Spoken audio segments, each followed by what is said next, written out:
Rangsali বিহালীলৈ doctorate degree লাভ কৰি অঞ্চলটোলৈ গৌৰৱ কঢ়িয়াই আনিলে মনালিছা হাজৰিকাই।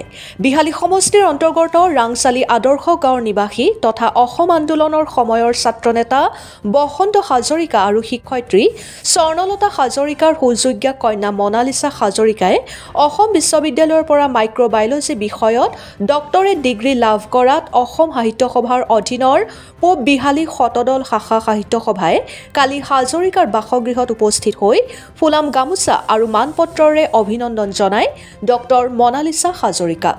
শাখাৰ সম্পাদক দুৰ্গেশ্বৰ কটকীয়ে আঁতধৰা অনুষ্ঠানত ডক্টৰ মনালিছা হাজৰিকা অঞ্চলটোৰ বাবে আদৰ্শ হওক এই সন্দৰ্ভত বক্তব্য আগবঢ়াই শাখাৰ সভাপতি দুৰ্গেশ্বৰ মুদৈ, প্ৰাক্তন সভাপতি সুখদেৱ বৰুৱা, জয়মতী হাইস্কুলৰ অৱসৰপ্ৰাপ্ত প্ৰধান শিক্ষক ভোগেন বৰুৱা, লোকপ্ৰিয় হাইস্কুলৰ প্ৰধান শিক্ষক জয়ন্ত হাজৰিকা, বিশ্বনাথ জিলা অনুসূচিত জাতি মৰ্চাৰ সভাপতি অৰূপ কুমাৰ দাস, দক্ষিণ বিহালী শাখা সাহিত্য সভাৰ সম্পাদক নিৰঞ্জন দাস, শিক্ষক দিগন্ত দাস, অৱসৰপ্ৰাপ্ত শিক্ষক ঈশ্বৰ দাস শৰ্মা শাখাৰ প্ৰাক্তন সম্পাদক বিনোদ চৰকাৰ আদিয়ে।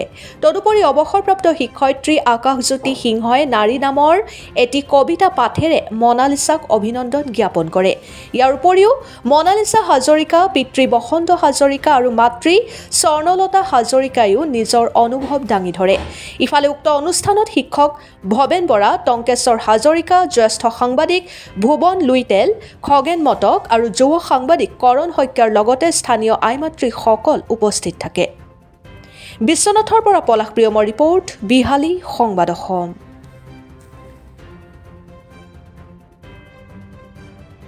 আজি বি নিউজ সম্বন্ধিত পূব বিহালী শতদল সাহিত্য সভাৰ যিখিনি সদস্য আহি মোৰ ঘৰত মোৰ ছোৱালীজনীক সম্ভাষণ জনাবলৈ তেখেতলোকে প্ৰস্তুত হৈছে, তাৰ বাবে মই তেখেতলোকক অশেষ ধন্যবাদ জ্ঞাপন কৰিছোঁ।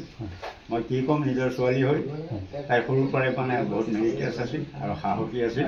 বৰ্তমানে তাই শিলচৰলৈ দুদিনৰ বাদ অকলে যায়, ট্ৰেইনত যায়, বাছত যায়, এনেকৈ কৰি যি নহওক তেখেতৰ মনৰ কামনাটো পূৰণ কৰিলে তাৰ বাবে ধন্যবাদ জ্ঞাপন কৰিছোঁ আৰু লগতে সমূহ ৰাইজৰ আশীৰ্বাদ আমি কামনা কৰিছোঁ। বহু ধন্যবাদ জ্ঞাপন কৰিছোঁ নিউজ চেনেললৈ। আমি যি দিনা প্ৰথম শতদল শাখা সাহিত্য সভাৰ কাৰ্যকৰী সভা বহিছিলোঁ, সেইদিনাই প্ৰাক্তন সভাপতি চৰ্দাৰ সুখদেৱ বৰুৱা ডাঙৰীয়াই সেই সভাতে যেতিয়া এই কথাষাৰ উত্থাপন কৰিছে আৰু লগে লগে মই সভাপতি আসনৰ পৰা তেখেতৰ তালৈ খুব সোনকালে আমি যাম। অহা কাইলৈ দিন নিৰ্ধাৰণ কৰিছিলোঁ, কিন্তু পৰৱৰ্তী সময়ত তেওঁ কাইলৈ নাথাকে বাবে আজি আমি এইটো কাৰ্যসূচী কৰিলোঁ। আৰু আমি অতি আনন্দিত আৰু গৰ্বিত পূব বিহালী শাখা সাহিত্য সভাৰ তৰফৰ পৰা যে তেখেতৰ পিতৃও আমাৰ সদস্য আগৰ পৰা লাগি আছে। আৰু আমাৰ এই অঞ্চল বহু সময়ত কিছু লোকে পিছপৰা বুলি কয় পূব বিহালী, কিন্তু সেইটো নহয়। আমি প্ৰতিভা বিকশিত সকলোৱে নিজা বস্তু, যথেষ্ট প্ৰতিভা আমাৰ এই অঞ্চলত আছে, কিছু লুপ্তপ্ৰায় অৱস্থাত আছে।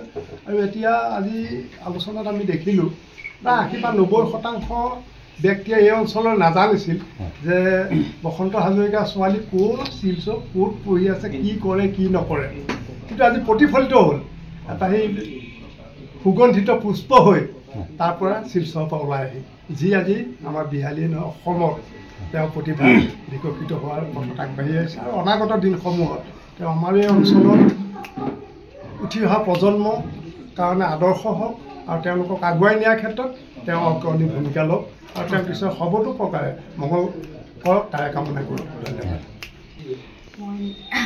মোৰ খুবেই ভাল লাগিছে। পূব বিহালী সাহিত্য সভাৰ সদস্যসকললৈ ধন্যবাদ জ্ঞাপন কৰিছোঁ মোক এনেকৈ মৰম আৰু আদৰ কৰাৰ কাৰণে।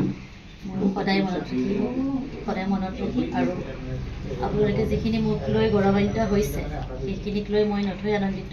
আৰু মই সদায় আগন্তুক সময় সদায় চেষ্টা কৰিম যে মই আৰু ভাল কাম কৰি যাব পাৰোঁ। আৰু আমাৰ নিচিনা এখন পিছপৰা গাঁৱৰ পৰা মই বহুত কষ্ট কৰিছোঁ। মোৰ মা, দেউতা, মোৰ পৰিয়ালবৰ্গ, দাদা সকলোকে ধন্যবাদ মই জ্ঞাপন কৰিছোঁ। সিহঁতে মোক ইমান সহায় সহানুভূতি দিয়াৰ কাৰণে। আৰু ইমানেই নৱপ্ৰজন্মক মই জনাব বিচাৰিছোঁ যে আমি পিছপৰা গাঁও হ'লেও আমি কোনো ক্ষেত্ৰত আমি পিছপৰা নহয়।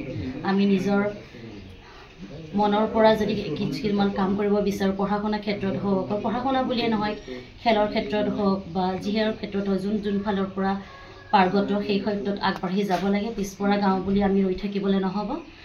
আমি এতিয়া PhD কৰিলেও কৰিব লাগে, ল'ৰা হওক ছোৱালী হওক সকলোৱে আগবাঢ়ি যাব লাগে পঢ়া শুনাৰ ক্ষেত্ৰত আৰু নিজৰ গাঁওখন জিলিকাব লাগে। সেইটোৱে মই সকলো নৱপ্ৰজন্মৰ পৰা আশা কৰিছোঁ। ধন্যবাদ।